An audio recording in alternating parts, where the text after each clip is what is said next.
Hello అండి అందరికీ. ఈరోజు పొద్దుటి నుంచి కంటిన్యూగా వాన పడుతూనే ఉందండి.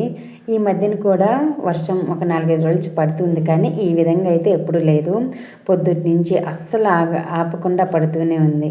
వెదర్ అయితే చాలా కూల్గా ఉంది. పిల్లల్ని అయితే స్కూల్కి పంపించేశాను పొద్దున. అలానే వాళ్ళ రిటర్న్ కూడా వస్తూ ఉంటారు. ఈవినింగ్ షూట్ చేశాను ఈ వీడియో. అప్పుడు టైం వచ్చేసి 5 అయింది. ఇంకా ఈ వీడియో షూట్ చేసుకొని కిందకి వెళ్ళిపోయేలోపు వ్యాన్ కూడా వచ్చింది. తీసుకొని ఇంట్లోకి వెళ్తున్నాము.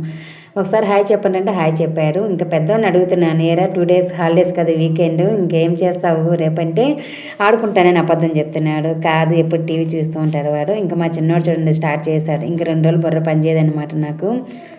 డైలీ స్కూల్ నుంచి వచ్చిన వెంటనే వేడిగా అన్నం పెట్టేస్తానండి. తర్వాత కావాలంటే పాలు ఏమైనా ఫ్రూట్స్ ఇస్తాను. ఆకలి మీద వస్తారు కదా, అప్పుడైతే రైస్ బాగా తింటారని అప్పుడు పెట్టేస్తాను అనమాట. ఇంక పొద్దున సొరకాయ కూర చేసానా వద్దంట. నా కోసం చేసుకున్న కరివేపాకు పచ్చడి కావాలన్నారు. అలా వేడి అన్నంలో కరివేపాకు పచ్చడి వేసి తినిపిస్తూ ఉంటే హ్యాపీగా తినేస్తారు. మర్చిపోకుండా లైక్ ఇస్తారు.